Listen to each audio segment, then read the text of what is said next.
The church was packed, the air thick with the scent of lilies and grief.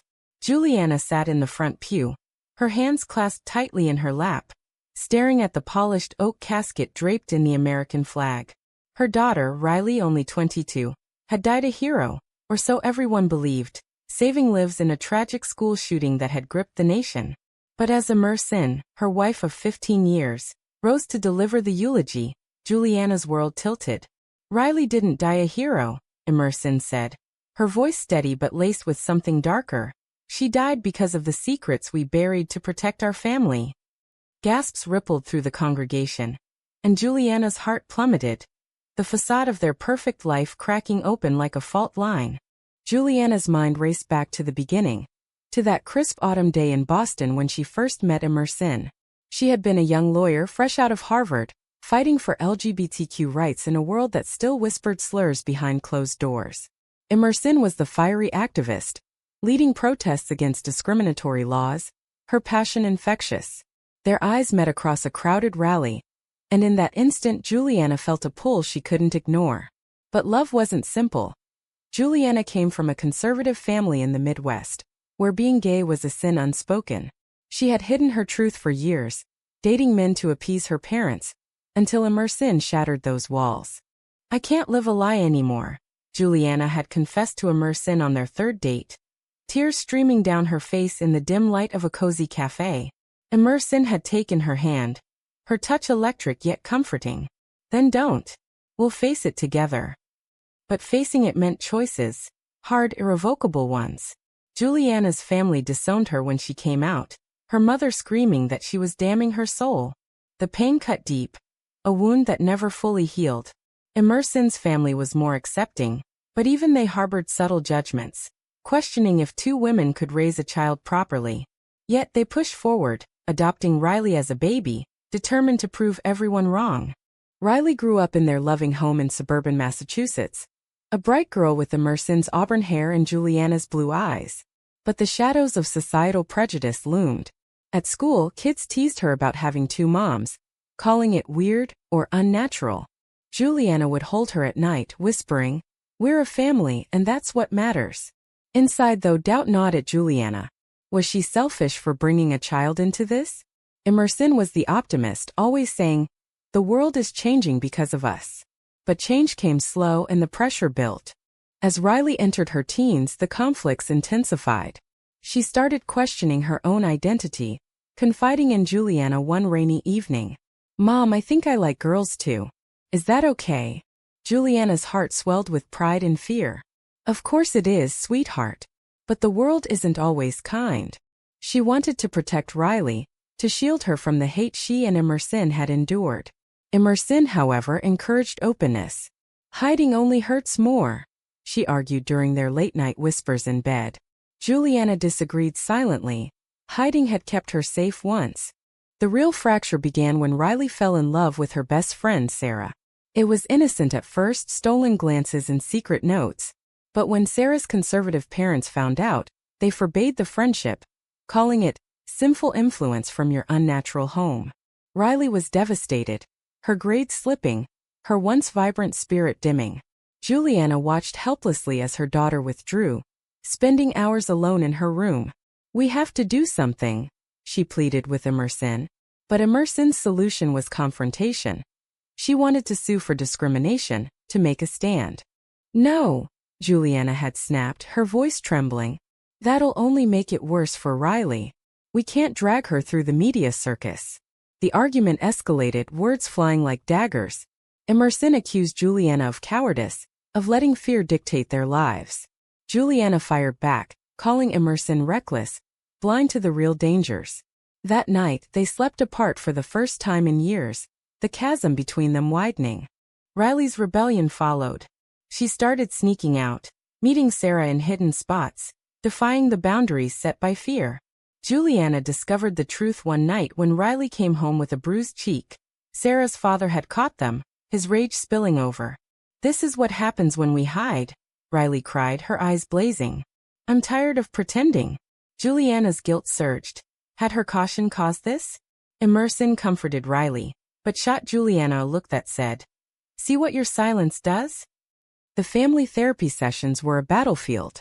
The therapist urged honesty, but Juliana resisted, her inner monologue a storm. What if opening up destroys us? What if society rejects Riley like it rejected me? Emerson pushed for advocacy, joining support groups, speaking at events. Juliana attended reluctantly, her smiles forced. Deep down, she envied Emerson's courage, but resentment brewed. Why couldn't she understand the cost? Then came the school shooting. Riley was at college studying social work, inspired by her mother's struggles. The news broke. A gunman had stormed the campus, targeting a LGBTQ alliance meeting. Riley had shielded Sarah, taking the bullets meant for her love. The media hailed her a hero, a symbol of bravery in the face of hate. Juliana clung to that narrative, a balm for her shattered heart. But Emerson's eulogy hinted at more, at secrets that could unravel everything. As Emerson continued speaking, Juliana's thoughts spiraled. What does she know? What have I hidden? The congregation leaned forward, the air electric with anticipation. Juliana's palms sweated. The truth was a ticking bomb, and Emerson held the detonator. Emerson's voice echoed through the silent church, each word a hammer blow. Riley's death wasn't just an act of heroism. It was the culmination of lies we told ourselves and each other. Juliana's breath caught, her mind flashing to the arguments that had poisoned their home in the months leading up to the tragedy. She had begged Emerson to keep quiet about Riley's struggles, fearing the backlash from their community. But now, with all eyes on them, the dam was breaking. Back then, after the incident with Sarah's father, the family had fractured further.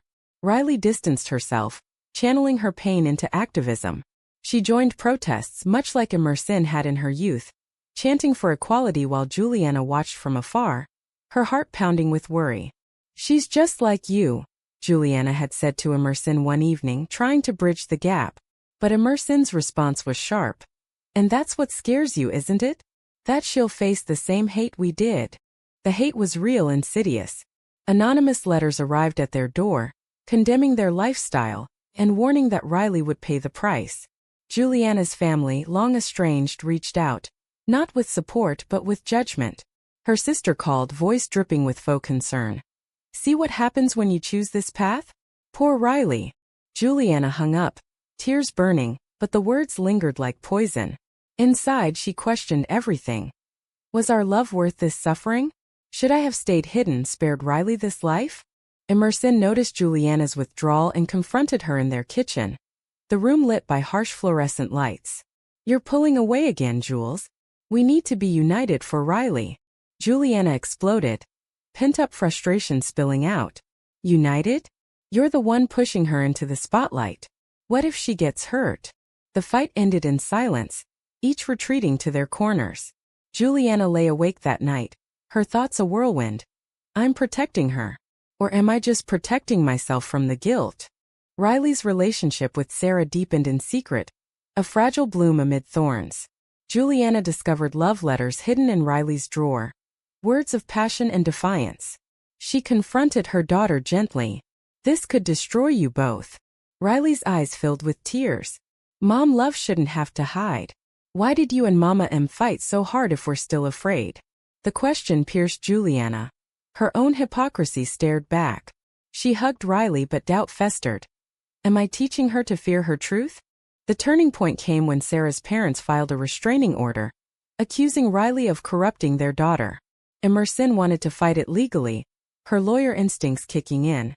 We can't let them win with bigotry. But Juliana panicked, envisioning courtrooms filled with judgmental stares, their family dissected in the press. Please, Em, drop it. For Riley's sake.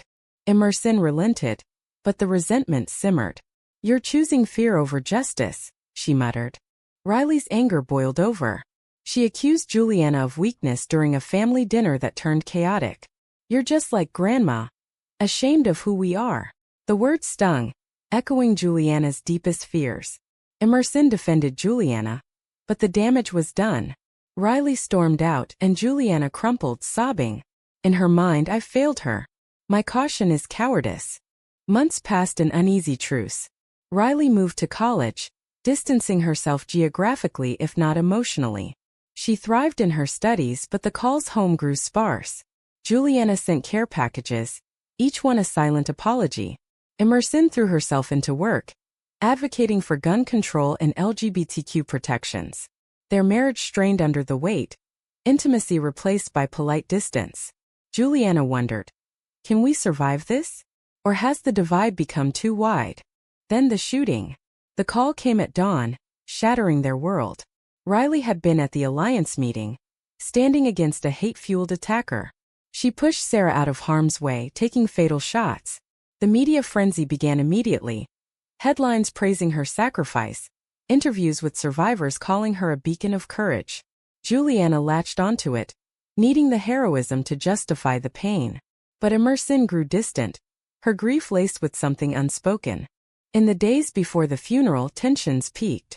Juliana found Emerson poring over Riley's journals, tears streaming. "What are you doing?"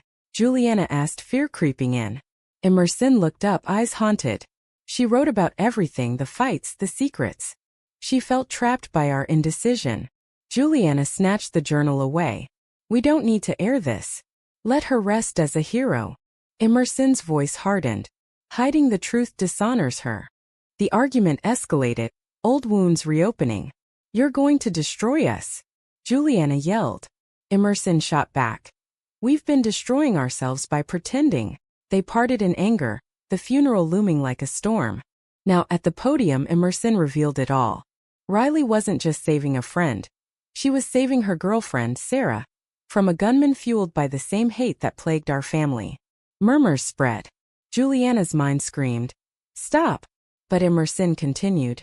"We hid her truth to protect her, but it only deepened her pain. Our fear became her cage."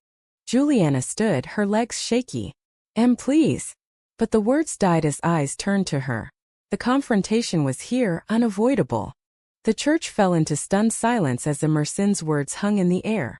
Juliana's interruption drew every gaze, her face flushed with a mix of betrayal and desperation. "This isn't the time," she hissed, but Emerson met her eyes, unyielding. "It has to be now, Jules." For Riley, the eulogy had become a reckoning, exposing the fractures in their marriage and the societal chains that bound them. Flashbacks assaulted Juliana. The adoption process years ago, when agencies questioned their fitness as parents. Two mothers? How will the child learn traditional values? One social worker had asked, her tone dripping judgment. Emerson fought back fiercely, but Juliana internalized the doubt, wondering if they were dooming Riley to a life of scrutiny. That seed of insecurity grew, watered by every sideways glance at PTA meetings, every whispered comment at family gatherings. As Riley navigated adolescence, the pressures mounted.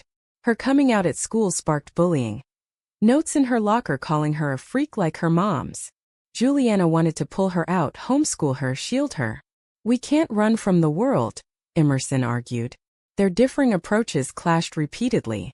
Juliana's inner voice whispered, "Safety first." But Emerson's actions screamed, "Fight for change." The betrayal deepened when Juliana, in a moment of weakness, confided in her estranged sister about Riley's troubles. "Maybe if we were more traditional," she had trailed off, seeking validation. The sister twisted it, spreading rumors in their old hometown that Riley's issues stemmed from her unstable home. When Emerson found out, fury erupted. "You went to her? The one who disowned you?" Juliana defended herself. "I needed someone to talk to." But the trust cracked. Riley sensed the rift, her own guilt compounding. "It's my fault you're fighting," she said one night, tears flowing. Juliana reassured her, but inside, "No, it's mine, for not being strong enough." The college years brought temporary relief. Riley flourished, but the gun violence debates raged nationally. She volunteered at shelters, advocating against hate crimes. Juliana worried constantly, calling daily. "Be careful," she'd say. Riley laughed it off. "Mom, I'm fine. Love you." But the undercurrent of fear persisted. Then Sarah re-entered the picture. They reconnected at a rally, old flames reigniting. Riley confided in Emerson first, knowing her support. "I'm happy, Mama." Emerson encouraged it but urged caution. Juliana, when told, panicked. Her parents are still out there. This could end badly. Emerson snapped. "Let her live." The secret weighed on Juliana. She anonymously tipped off Sarah's parents, hoping to scare them apart without direct involvement. It was a desperate act born of terror. When Riley found out, through a heated confrontation with Sarah, devastation hit. "How could you, Mom?" Riley screamed over the phone. Juliana denied it at first, but the lie crumbled. "I was protecting you." The call ended in sobs, Riley hanging up. Emerson discovered the truth days later, piecing it together from Riley's frantic messages. "You betrayed our daughter," she accused, voice breaking. Juliana collapsed, confessing everything. "I couldn't lose her." Emerson's face hardened. "You already have." They separated informally, Emerson sleeping in the guest room, the house echoing with silence. Riley cut contact with Juliana, pouring her pain into activism. The shooting happened weeks later, Riley's final act of defiance, protecting Sarah publicly, no more hiding. At the funeral, Emerson laid it bare. Juliana's fear led her to sabotage Riley's happiness, thinking it would save her. But it drove her deeper into danger. The congregation gasped. Friends whispered. Juliana's world spun. "She's exposing me." The ultimate betrayal. She rushed the stage, grabbing Emerson's arm. "Stop this. You're ruining everything." Emerson pulled away gently but firmly. "No, Jules. I'm setting us free." Tears streamed down both faces as the truth unfolded. Juliana's mind raced. How did we get here? From love to this abyss? The moral quandary hit hard. Was her protection love or control? Society's prejudices had twisted her choices, but she owned them. As Emerson finished, calling for understanding and change, applause mixed with murmurs. Juliana fled to the back room, collapsing in sobs. Friends approached, some supportive, others judgmental. The divide was clear. Those who saw her as villain, others as victim of a harsh world. Emerson found her later. "We need to talk." Juliana nodded, exhausted. The conversation that followed was raw, accusations flying. "You hid behind fear while I fought," Emerson said. Juliana countered. "Your fighting put targets on our backs." But beneath the anger, love lingered. A damaged, resilient thread. They agreed to therapy, but the damage was profound. Juliana questioned her ethics. Was betraying Riley's trust justifiable? The societal mirror reflected back. In a world that hates us, do we internalize that hate? The aftermath brought media scrutiny. Headlines screamed, "Heroes' mothers in bitter feud." Protests formed outside their home. Some in support, others condemning their dysfunctional family. Juliana's job suffered. Clients pulled away, citing distractions. Emerson's activism surged, but at what cost? Inside, Juliana grappled. Did I doom my daughter? The guilt was a constant companion, her decisions haunting her. The days after the funeral blurred into a haze of regret and confrontation. Juliana wandered their empty house, Riley's room untouched. A shrine to lost potential. Emerson moved out temporarily, staying with friends, the separation a painful necessity. "We need space to heal," she said, but Juliana heard, "to escape you." Alone, Juliana's inner turmoil raged. Was my betrayal the catalyst? Or was society the true villain, forcing us into corners? Calls from reporters flooded in, twisting the narrative. One article painted Juliana as the oppressive parent, stifled by internalized homophobia. Another lauded Emerson as the brave whistleblower. Juliana read them obsessively, each word a lash. Her therapist urged reflection. Examine your motives. But motives were murky, love warped by fear. A surprise visit from Sarah shattered the isolation. The young woman, bandaged and grieving, stood at the door. "I need to talk about Riley." Juliana invited her in, heart pounding. Sarah's story poured out. Their love, the plans they made, the joy amid secrecy. "She talked about you a lot, how she understood your fear, but it hurt her." Juliana broke down. "I thought I was saving her." Sarah's eyes softened. "You can't save someone by clipping their wings."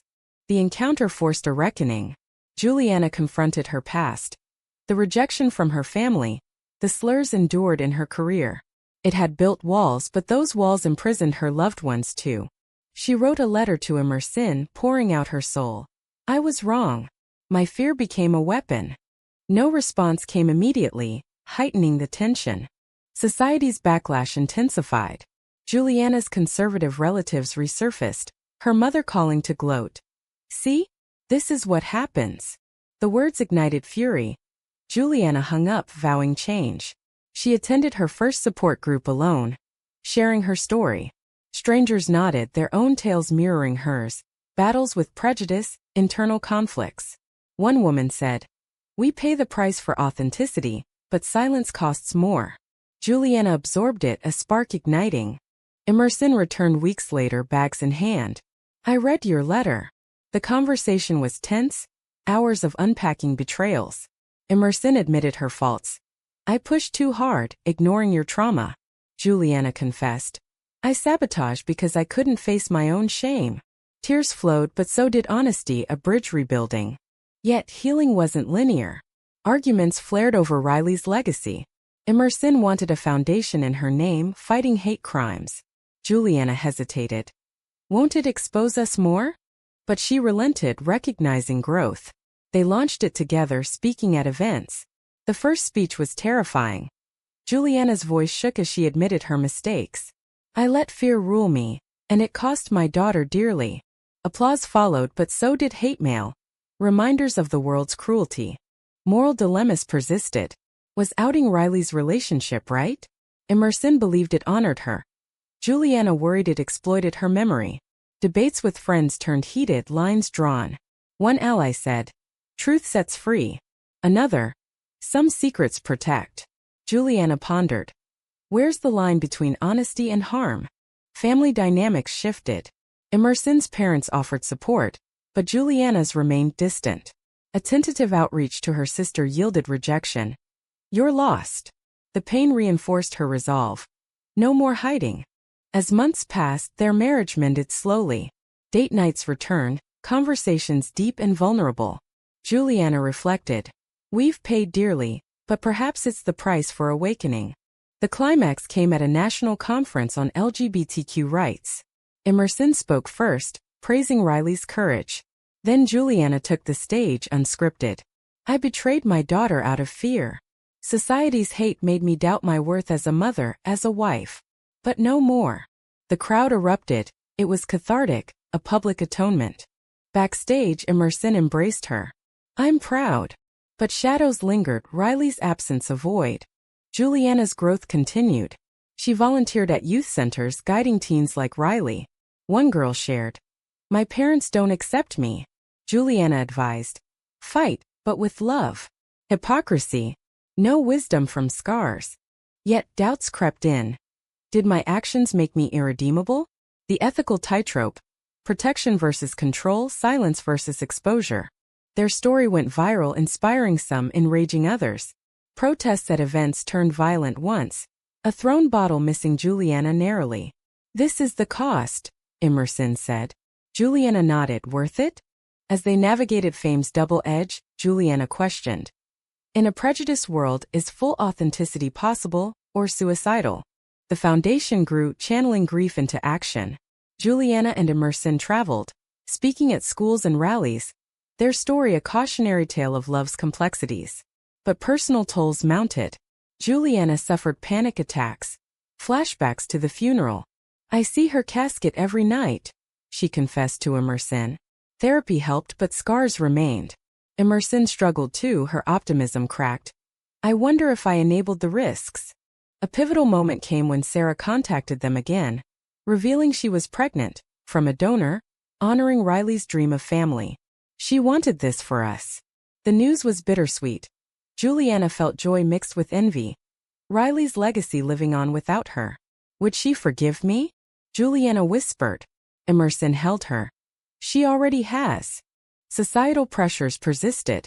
A lawsuit from Sarah's parents accused them of influencing her, dredging up old wounds. In court, Juliana testified, voice steady. "Love isn't influence, it's human." They won, but the exhaustion was real. Media portrayed them as martyrs or monsters, depending on the outlet. Juliana pondered. Are we changing minds or just targets? Internal conflicts resurfaced. Emerson pushed for a book deal to share their journey. Juliana resisted. It's too exposing. The argument echoed past fights. Hiding again? Emerson asked. Juliana retorted. Learning from mistakes. They compromised. A joint memoir proceeds to the foundation.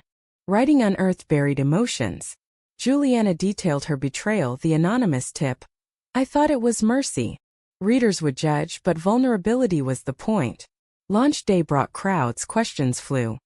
Was your fear justified? Juliana answered honestly. In part, yes. But it blinded me to greater harms. Friendships strained. Some distanced themselves, uncomfortable with the drama. Others drew closer, sharing similar stories. One couple admitted, we hid our son's orientation, now he's gone. The parallels haunted Juliana. How many families suffer in silence?